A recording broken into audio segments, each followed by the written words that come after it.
Welcome to the Nerdstalgic podcast with your host, the Ginger Bookworm. Nerdstalgic with the Ginger Bookworm. Nerdstalgic with the Ginger Bookworm.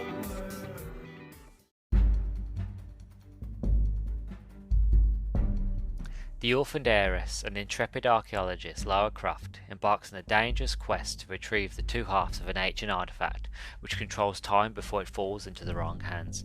As an extremely rare planetary alignment is about to occur for the first time in 5,000 years, the fearless Tomb Raider will have to team up with rival adventurers and sworn enemies to collect the pieces, while time is running out. But in the end, who can harness the talisman's unlimited power? 2001's Lara Croft, Tomb Raider.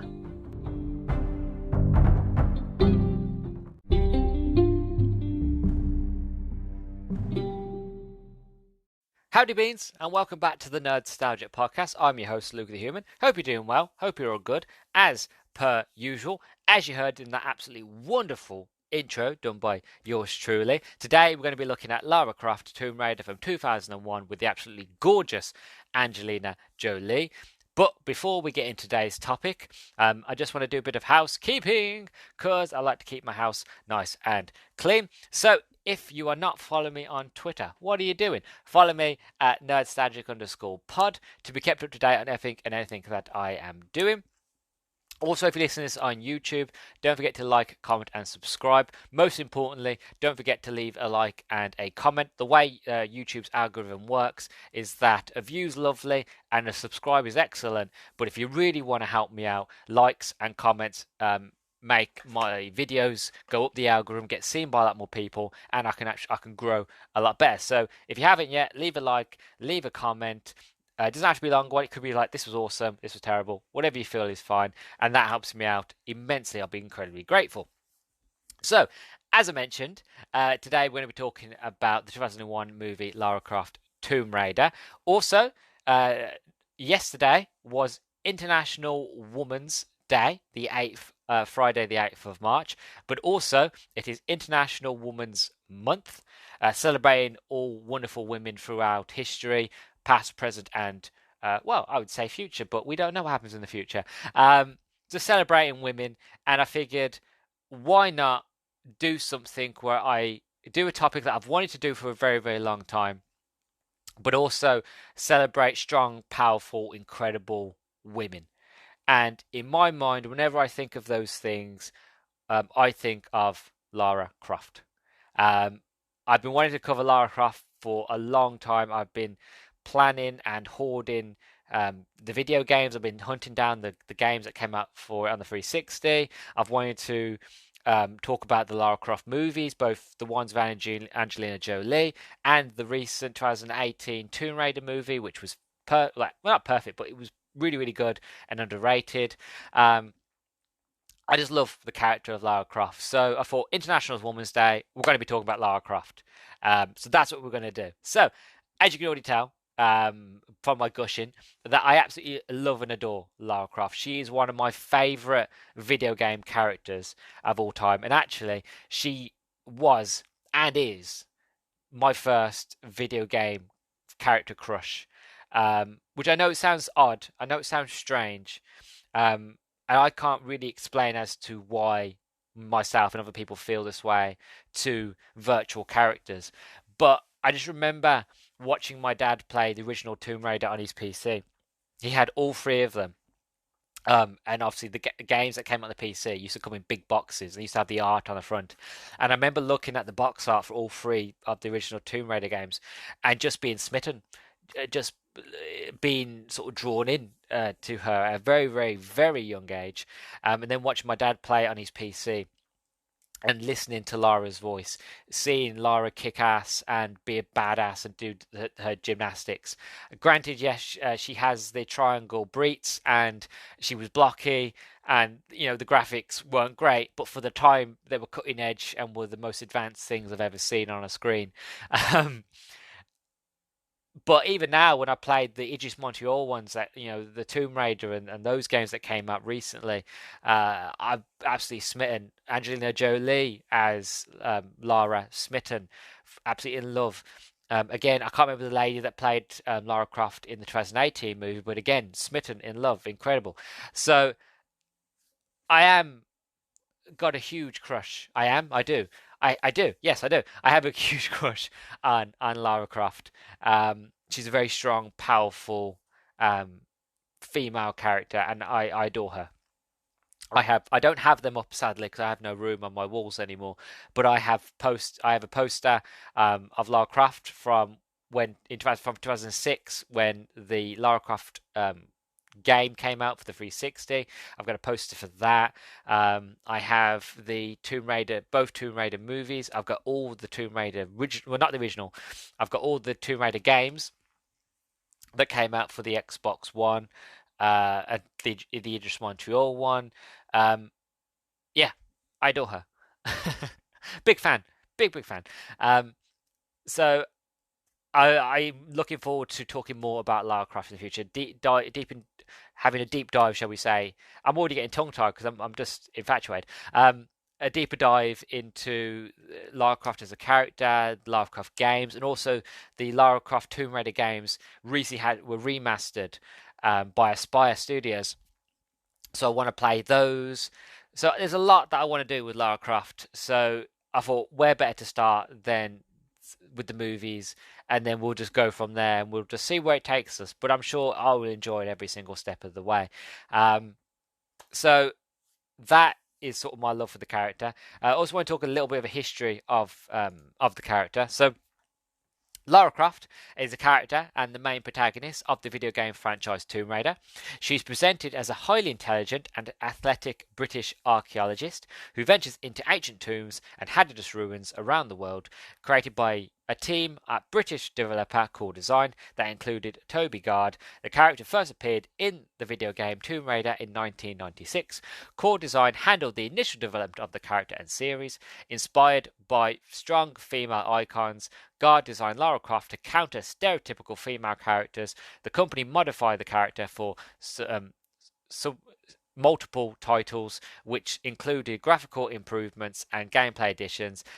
American developer Crystal Dynamics took over the series after the 2003 sequel Tomb Raider: The Angel of Darkness was received poorly. The new developer rebooted the character along with the video game series, but altering her physical proportions and giving her additional ways of interacting with game environments. Lara Croft has further appeared in video game spin-offs, printed adaptations, a series of animated short films, feature films, and merchandise related to the series. The promotion of the character includes a brand of appeal and accessories, action figures, and model portrayals. She has been licensed for third-party promotion, including television and print advertisements, music-related appearances, and as a spokesperson. Critics consider Lara Croft a significant game changer in popular culture. She holds 6 Guinness World Records, which I had no idea she did, but apparently she does, has a strong fan following, and is among the first video game characters to successfully adapt to film. Lara Croft is also considered a sex symbol, one of the earliest in the industry to achieve widespread attention. The character's influence in the industry has been a point of contention among critics. Viewpoints range from a positive agent of change in video games to a negative role model for young girls. So that is a bit of a history for the character. Now, on to the 2001 movie, which we're going to be talking about today. So, we're going to start with the cast. Of course, the absolutely wonderful and gorgeous and incredible, can do no wrong, Angelina Jolie as Lara Croft. Jon Voight, who actually is Angelina Jolie's father, plays her father in this. He plays Lord Richard Croft. You've got Ian Glenn as Manfred Powell, Noah Taylor as Bryce, Daniel Craig, which I forgot he was in this movie, young Daniel Craig, before he got all serious with Bond, young Daniel Craig as Alex West, Richard Johnson as Distinguished Gentleman, Chris Barry, or if you're a Red Dwarf fan, you know who he is, as Hillary, and Julian Reinhard Tutt as Mr. Pims, and Leslie Phillips as Wilson. That is your cast for the film. As for the production, so Tomb Raider went through many drafts and several writers, which resulted in production delays. In 1998, the year I was born, writer Brent V. Feidman, who had co-written Mortal Kombat Annihilation the year before, penned an unproduced Tomb Raider script. Producer and screenwriter Stephen E. D'Souza, who wrote and directed the 1994 video game film Street Fighter, penned an early draft of the Tomb Raider script in 1999, but it was rejected by Paramount. The final draft of the script was attributed to 5 writers, including director Simon West. West reverted back to the original writers after he replaced Stephen Herrick as director. As for casting, the announcement of the film generated significant discussion about who would be cast to play Lara Croft. Numerous actresses and non-actresses were rumoured to be on the shortlist to play her, and countless others declared their interest in the role. Most notably, Winona Natasha Minitra, official model to Tomb Raider 2, Jennifer Love Hewitt, Famke Jensen, Jennifer Lopez, Elizabeth Hurley. I think Elizabeth Hurley would have been a fantastic Lara Croft, but again, I have a crush on Elizabeth Hurley as well, so we won't go there. Ashley Judd, Sandra Bullock, Catherine Zeta-Jones. Catherine Zeta-Jones she's got the look of Lara. She would have done a good Lara Croft as well. Diane Lane, Demi Moore. I didn't know Demi Moore either. And Denise Richards, and many considering the latter the favourite to win the role. The casting of Julie was controversial among many fans of the Tomb Raider series, who felt she wasn't physically appropriate enough to play the large-breasted heroine. This is Wikipedia's words, not mine, by the way. Others complained about an American actress being hired to play a British character. Others cited Jolie's tattoos and well-publicised controversial personal life. Director Simon West dismissed these concerns and said, in reference to Jolie's penchant for sexual kite play, it was always Angelina. I mean, Lara sleeps with knives and doesn't take shit from anybody. That's Angelina down to a T. Jolie wore a padded bra to increase her breast size when playing Lara, as she explained to NY Rock in June 2001. Come on, I'm not so flat-chested to begin with. When I wear a tight t-shirt, I look a certain way. So it wasn't like we had to completely change me. You know, we just had to enhance me a little. I'm a 36C, Lara. She's a 36D. And in the game, she's a double D. So we took her down some. But we did give her a bit of padding there. For me, it was simply one size. So it was like having a padded bra. But no, I am not flat-chested anyway. So we still made it Lara Croft, but we didn't go to any extremes. And Lara doesn't apologise for herself and for having that. You do know recognisable shape, so I'm not going to apologise for her either. The film marked the feature film debut of television actor Chris Barry. By the way, fair play to Angelina Jolie there. Fair play to her. Known for his role of Arnold Rimmer in the BBC science fiction comedy Red Dwarf, English actor Daniel Craig adopts an American accent for the role of Alex West, whilst Jolie, being American herself, takes on an English accent. John Voight, Angelina Jolie's father, plays Richard Croft, Lara's father, in the film. So again, fair play to Angelina there. Being like, look, you know, sometimes when it comes to roles, it's not always about the character looking like said sort of original archetype of what the character's meant to look like. Sometimes it's just the best actress or actor for the role. And obviously, the director and the casting thought Jolie was the best fit for the role. Yes, she was American, but she did a fantastic job. And whenever I think of Lara Croft now, straight away, my first thought is Angelina Jolie. And it probably always will be, you know. So fair play to her. Fair play for Julie standing up against people being, you know, the bullies and the trolls and be like, look, I'm going to play the character as I am.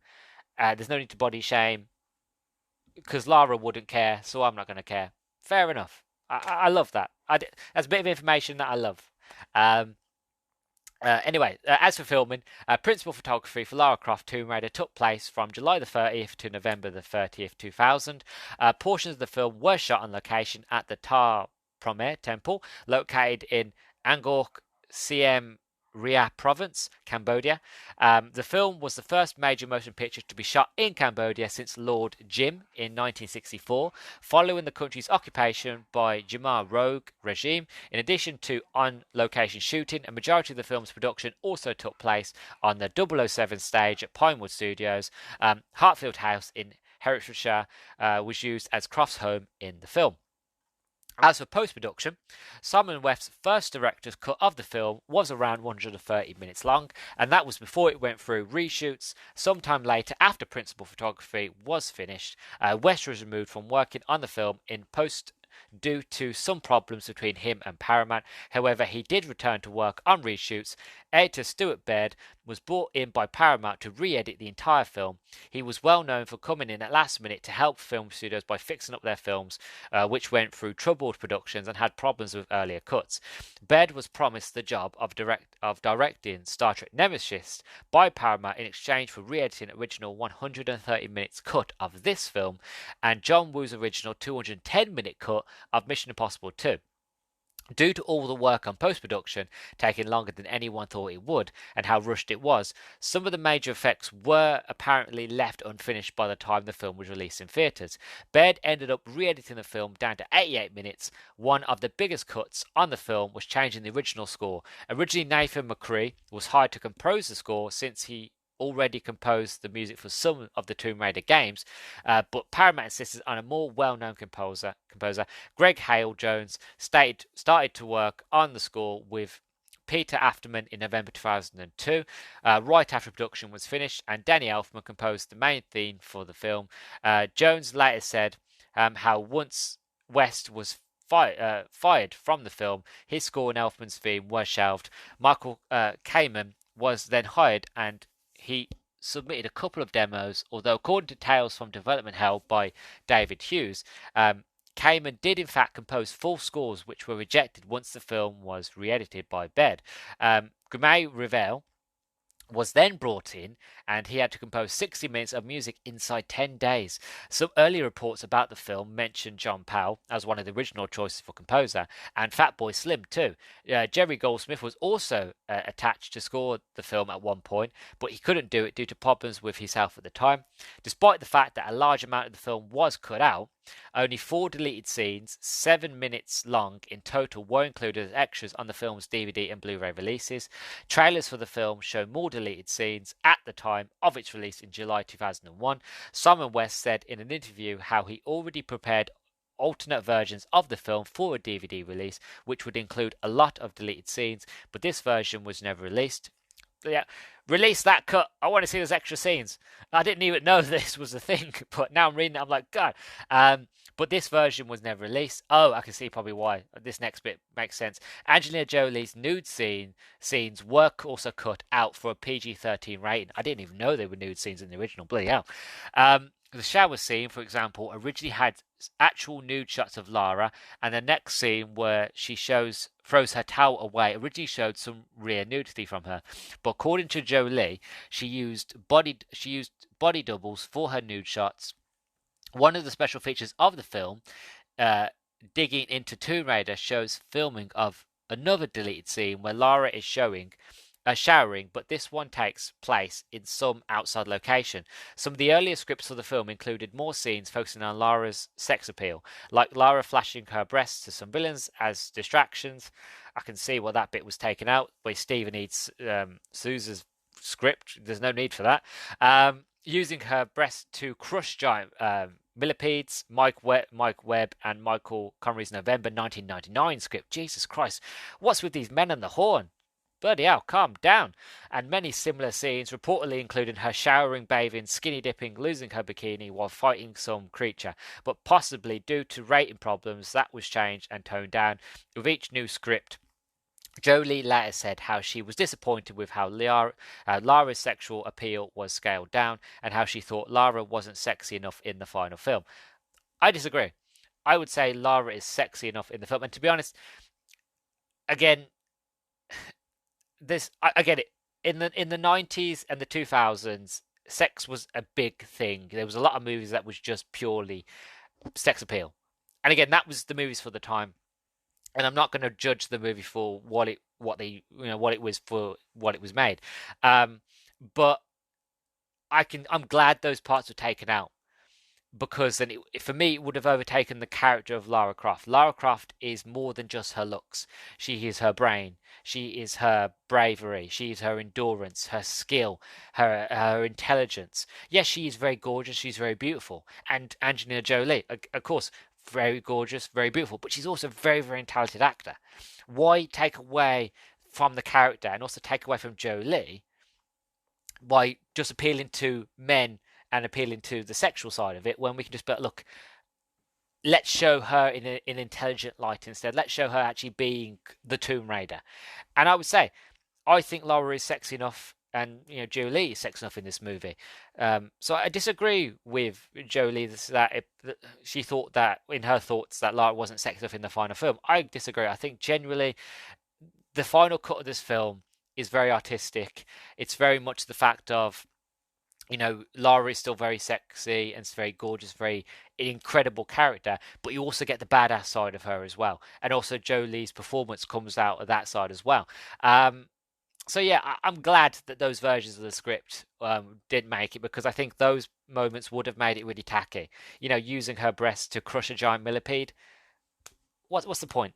There's no need. It just feels tacky. It's not needed. Or even the fact of Lara flashing herself for villains to distract them. Again, Lara wouldn't do that in the games. That's not something that the character would do. So I'm glad that those scripts were thrown out, and those scripts should never see the light of day, because it does a disservice, not just to the character of Lara, but I generally think it would have done a disservice to Jolie's portrayal of the character as well.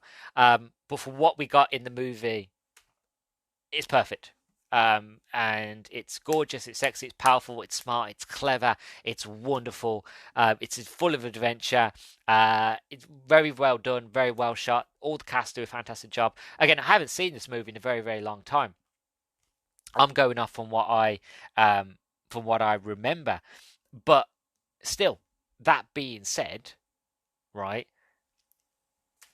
it's still an incredible film, and I can't wait to actually get round to watching it again. I'm so excited. I really, really am. Like I said, I'm a big lover of Lara Croft. She's such a strong character.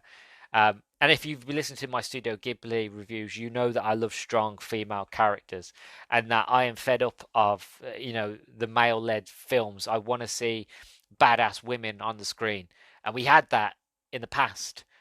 We don't get it so much now, and I feel like that tone should change. That's something that should definitely bring a lot more force, and like be more centered and done nowadays than it is. And I hope we get another Lara Croft movie, and I hope that we get more strong, powerful female characters in more things. But yeah, Lara for me will always be that character, and yeah, I'm waffling. I'm just gushing at this point. So that is everything I've got to say for the introduction. On to the review. Oh, I'm so excited, guys. I'm so excited.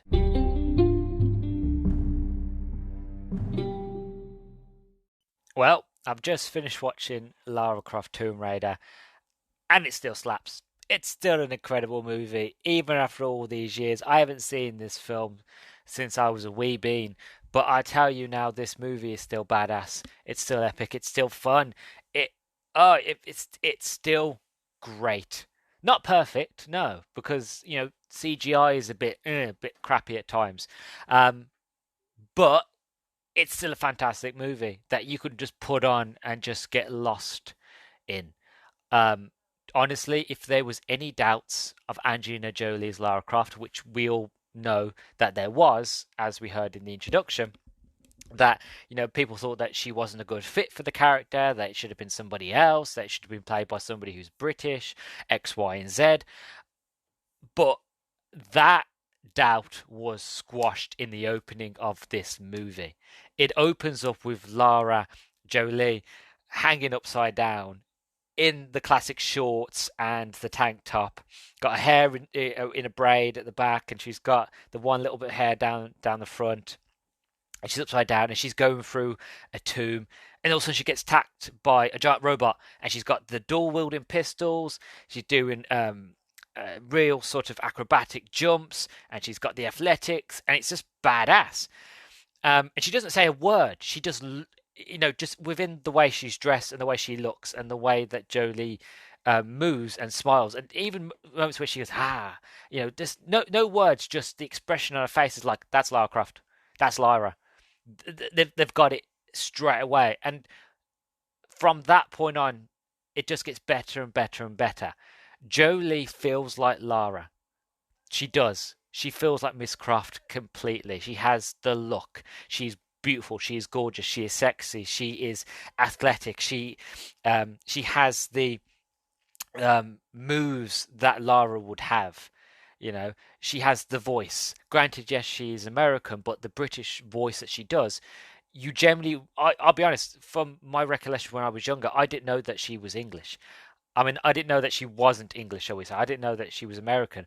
I only found out that she was American when I watched Gone in 60 Seconds with my dad, and she's in that. I was like, she's not, what? Because she does the voice so well, and she sounds like Lara. I don't know if Jolie had a voice coach or she just decided to do an English accent and it just coincidentally worked, but she sounds like Lara from the original 90s games.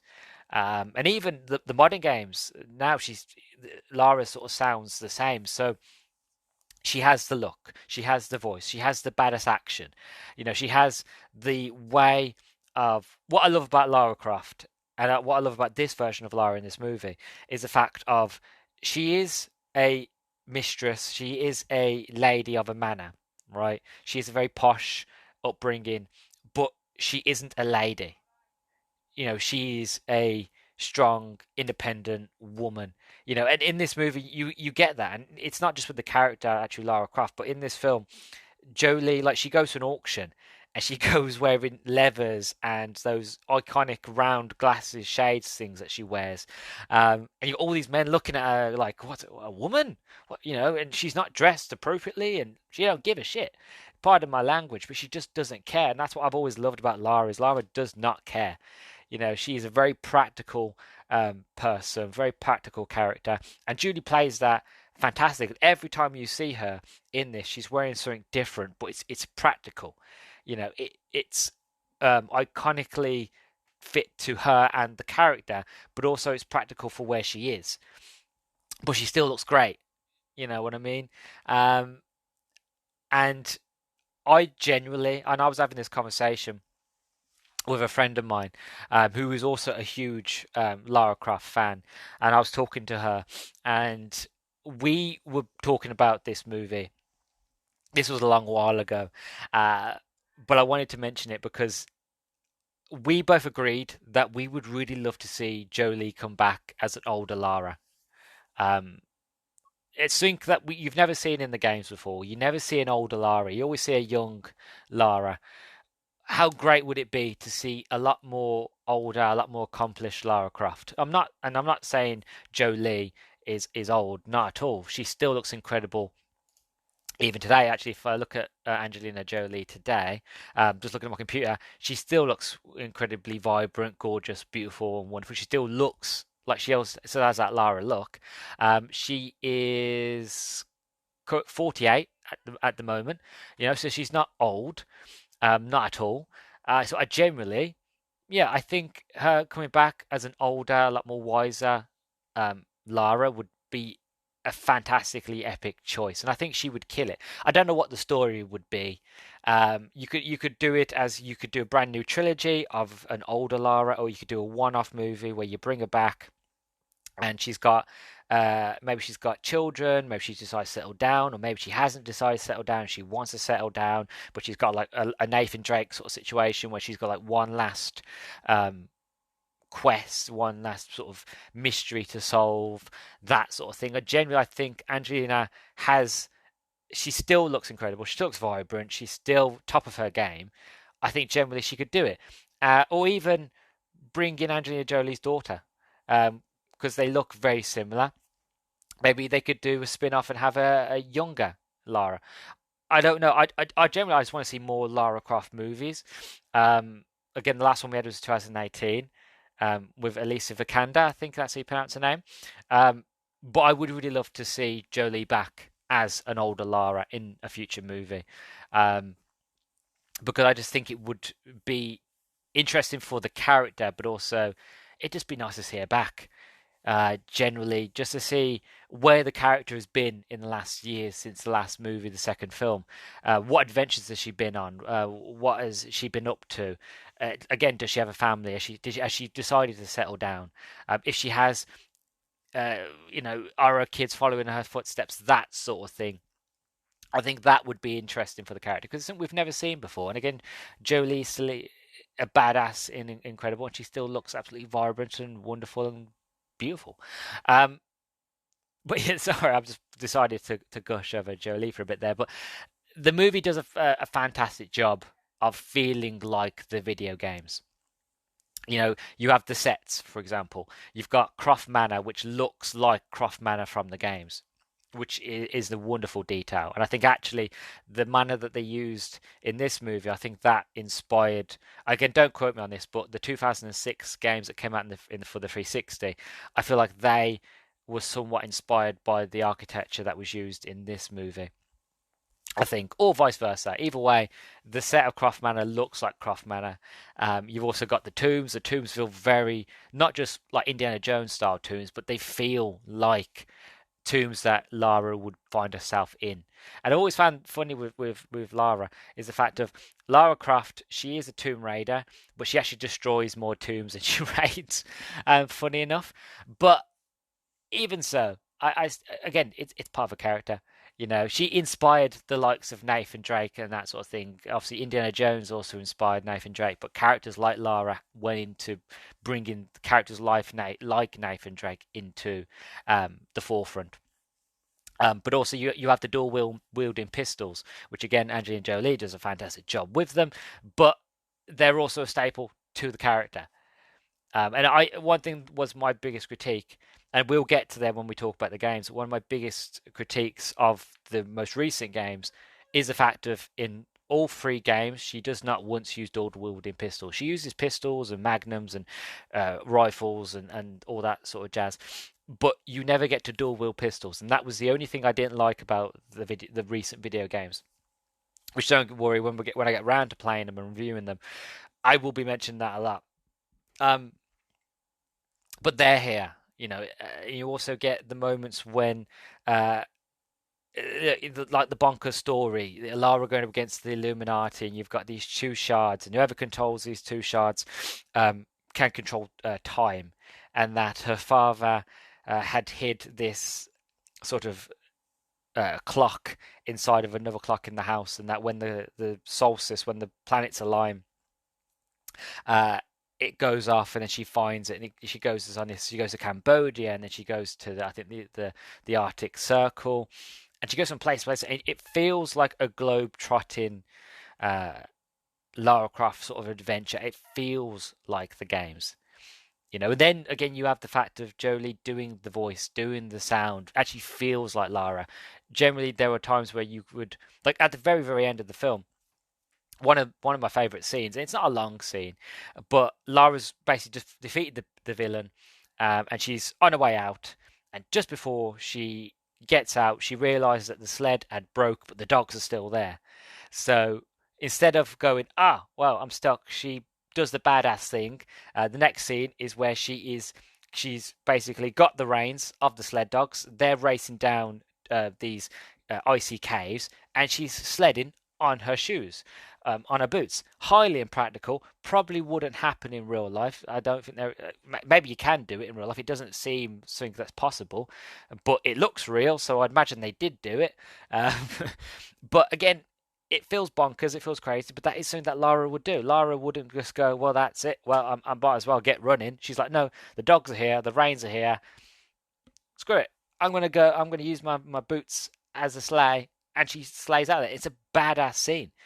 And again, when she goes up against Simon, against the robot, again, fantastic. When she has this moment in another one of favourites of mine, when she's got this bungee jumping thing she's doing to classical music, and it's so serene and angelic, and just a wonderful scene. And then all of a sudden, it just changes as this militia, this mercenary group, breaks into Croft Manor, and like a badass, she takes him out while she's on this bungee thing, and then she makes her way down to her garage, and the next thing you know, she's sorry, garage. Sorry, um, I am English. I should use the real vernacular, garage, and gets like this. I don't know what it is. It's like a rivet gun, and she puts like um the screws, like not screws, like screwdrivers in, and uses them as weapons, which again is a very Lara thing to do. And she takes them on one. Like she still loses the clock, but she takes on a whole group of mercenaries so gracefully and so such badassery. And again, it's like a scene out of one of the video games. It feels like the video game. This adaptation does a fantastic job of translating one medium to the next, the medium of video games to movies, and that's honestly something that not many video game adaptations to films have actually managed to do. Um, a lot of them have really struggled in that aspect. You know, we can think of the likes of, even though I really, really like this film, I know a lot of people don't like it, but the Doom movie with The Rock and Carl Urban, I enjoy it. You know, I think it's a good film. But a lot of people didn't like it, and it didn't succeed, and it was, you know, a failure. The Mario Brothers, haven't watched it, but the Mario Brothers movie again failed. Um, I think I think the first Mortal Kombat movie was a success. I think the other ones were a failure. But the point is I'm trying to make is the fact that not many video game to movie adaptations have worked. But I feel like, in my opinion, this movie works so much. Um, because it just has that feel. It has the essence of what the video games were doing, because the video games felt like movies anyway. When you ever played the games, you always felt like you was in a adventurous sort of movie, and then you watch the movie and it feels like that. The budget of this film was 115 million, and then they made 274.7 million dollars, which doesn't sound like a lot, but in the early 2000s, that was good. Nowadays, not so much, because we're getting majority of movies are making 700 million dollars to a billion. So when you look at that, it's a failure, but not really. If you think about it in terms of um, where, how can I explain it, where a lot of films are today. So, like for example, Lara Croft, Tomb Raider was a box office success and debuted at number one with $48.2 million ahead of Atlantis, The Lost Empire, and Shrek, giving Paramount its second best debut after Mission Impossible 2 and the fifth highest debut of 2001. In addition, it had the fourth largest June opening weekend behind Jurassic Park, Austin Powers, The Spy Who Shagged Me, and Batman Forever. It beat the opening record for a film featuring a female protagonist at $42.3 million for Scary Movie, as well as the opening record for a video game adaptation, which was $31 million for Pokemon the First Movie. It is one of the highest grossing video game film adaptations. According to the Associated Press, the opening weekend audience was 55% male and 45% female. The film grossed a total of 131,100 and 168, basically $131 million domestically and $274 million worldwide. Adjusted for inflation, Lara Croft Tomb Raider remains the highest grossing live action adaptation of a video game at the domestic box office. Don't know when this was written. It might have changed as of writing this. By all means, I would imagine the Mario Brothers animated movie most likely had beaten that, but it beat a lot of records. It did really, really well at the box office, and garnered a sequel, which we will talk about eventually when we get there. One of the things I do want to mention before we get to final thoughts is that the CGI hasn't aged very well. Now, it is a 2001 movie, so I will forgive it for that, mainly because they, as I mentioned, with It Feels Like a Video Game, and that they got the sets right for like Croft Manor and the tombs and the like. They used practical effects when they needed to, and that helps the crappy CGI. Best example is when at the beginning where Lara is fighting Simon the robot, and she is, kicking his ass, being badass when the robot is close up. So when the camera's panned close to Jolie's face, you can see its practical robotic arms come in. Or when the robot's on top of her and it's trying to saw her face, you can see they use practical, like a practical robot on top of her to probably practical-ish looking saws and that sort of thing. And that sort of made the CGI better is because when they mixed in the crappy CGI with the practical effects, it made it feel somewhat real. That even though it probably looked good in 2001, when you watch it now in 2024, it's a bit eh. But the practical effects kind of help that. But that's not really a negative. Like I said, I can forgive it. In my opinion, this movie doesn't have any negatives. I can't find anything about this film that I don't like. And again, in all fairness, it could be because I have fond memories of this movie. I'm a big fan of Lara Croft. I love Jolie as Lara. There's a potentiality all that goes against me as a reviewer for this movie, and other people might watch it and go, "It's pants." They don't like it, which is fair enough. But my opinion is I can't find anything wrong with this film, or nothing that I didn't like. Everything works. You have fantastic casting as Angelina Jolie as Lara Croft. The way she portrays the character, she looks, feels, and sounds like the character, and in the different scenes where she's being badass or when she's just being Lara, both moments work perfectly, fantastically, and really make the character go above and beyond what we know of the character up until that point, anyway. Also, again, with the sets and the dual wielding and the bonkers story and the action and the adventure and basically Lara feeling like Lara from the games. Overall, for me, it is a fantastic adaptation of something that I love, and I really love it for that. So yeah, I generally can't see anything wrong with this film. It's fantastic. Uh, yeah, and my final thoughts are: if you haven't seen this film, or if you haven't seen it in a very, very long time, and if you like Lara Croft or you want to experience this movie again, then go and watch it. Like I said, high likely rose tinted glasses. I get that, um, but generally, it's still a good film. It still slaps. I'm not long finished watching it, and it's still one of them movies that I watched it and I was like, I want to watch the second one. Or even the fact of I was like, I want to watch that again because it's just fun.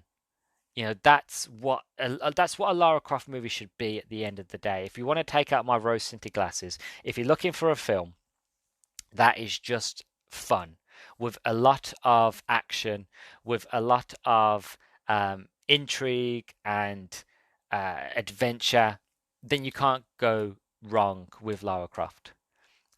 This movie at all.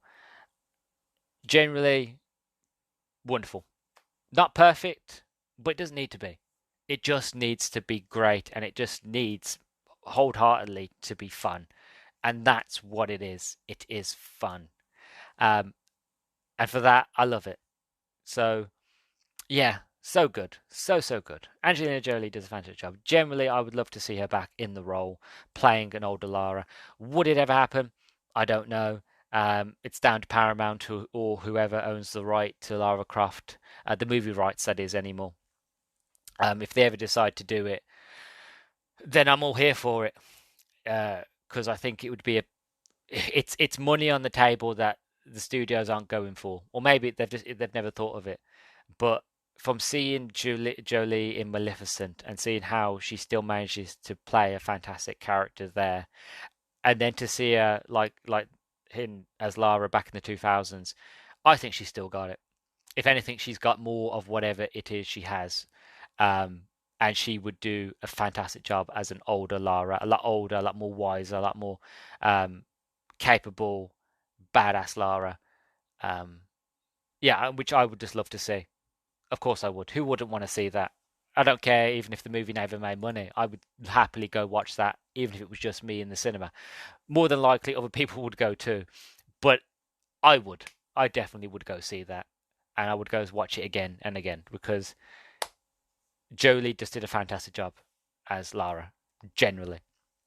Um, but enough of me gushing over Jolie, Angelina. Got a bit of trivia for you now before we wrap things up. So, filming the scenes where Lara drives her Land Rover through the jungles of Cambodia, there had to be endless reshoots due to snakes and other wildlife falling through the open top roof. Angelina Jolie herself was reported to be terrified.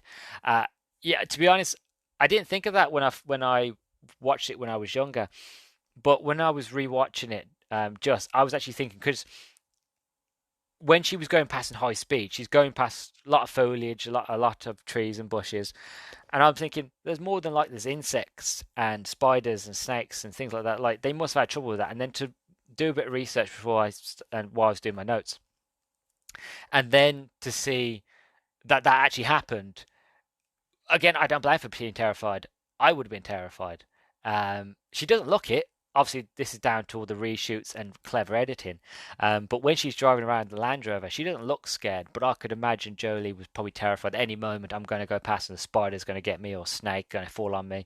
Must have been absolutely terrifying. So I completely get that. I really do. Next bit of trivia is when Lara starts smashing the clock with a hammer, Hilary, the butler, uses a silver tray to protect his face. This is a reference to the games in which, while exploring Croft Manor, the player can shoot at the butler, who then also uses the tray he's carrying around to protect him. Which I never noticed that detail, but that's a pretty clever detail. I quite like that. Angelina Jolie agreed to do the first film because of all the locations she would get to visit. She fell in love with Cambodia, leading her to move there and help with a minefield cleanup. It was also where she met and eventually adopted her first son, Maddox. I did not know that. Towards the end of the film, when Lara finds a bunch of wolves, she says, "Aha! This was a link to the original games where Lara would use this phrase whenever she picked up an item." Uh, Also, Angelina Jolie was extremely hesitant towards wearing Lara's famous short shorts that she wears in the games, and the opening fight scene with Simon. However, she eventually agreed because she knew it would make the fans of the character happy, which it does, and it did. But she doesn't wear them all the way through. But that doesn't bother me because she looks incredible in everything that she wears. If she's wearing badass sort of combat trousers, or at the very end she's wearing her white dress, she still looks badass. She looks like a woman that I wouldn't want to tango with because I'd get my ass beat. You know what I mean? And that is the look that Croft should have. She should be beautiful, gorgeous, and wonderful, yes, but she should have an air about her of like, I don't want to mess with her. And that is what Jolie does. She has that look of like, I ain't going to mess with her because she will have me on the floor. Also, this was quite interesting as well. Angelina Jolie did her own bungee ballot, which is where she was doing the angelic bungeeing off the ropes. And according to an interview with her on The Tonight Show with Jay Leno, she injured her ankle on the first take when landing on top of a chandelier, which went bad. So that part of the scene had to be done over again after she recovered, which I thought that was quite interesting. Also, the gun that Daniel Craig uses in the Tomb of the Dancing Light is a Walter P99, the signature weapon of James Bond. Before he switched back to the PPK, he wielded this weapon again as 007 in Casino Royale. I made the joke while I was watching this with my dad, and my dad went, "Oh look, it's James Bond," and I laughed. I went, "Yeah, this is Daniel Craig before he went really brooding and miserable." Again, I'm not saying he is, but it just felt like the Daniel Craig that what we saw in films and around before he did Bond was very sort of carefree, average actor bloke guy sort of thing. And then when he played Bond, he just went really serious.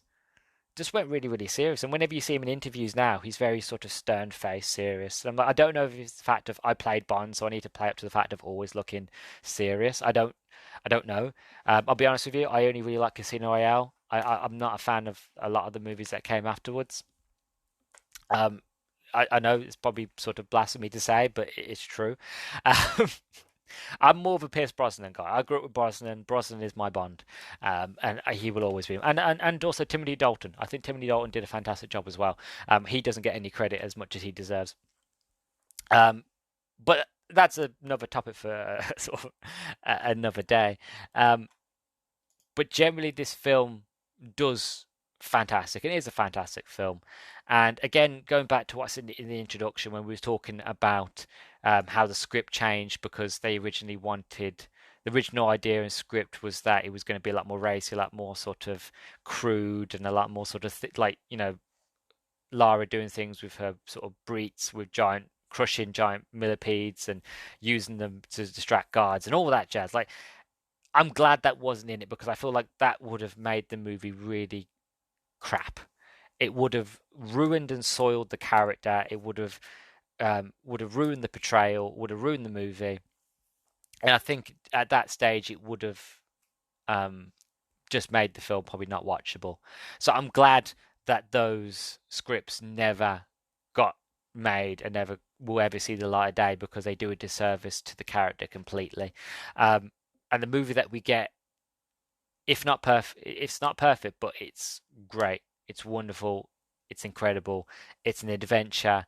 It's Lara Croft, true and true. That's what they've set out to do. They set out to make Tomb Raider a live action, and they did it perfectly. And yeah, I could wax lyrical about this movie all day, every day, but I would be repeating myself, and I don't want to do that. So here we are at the end. My final verdict is: if you haven't seen it, go watch it.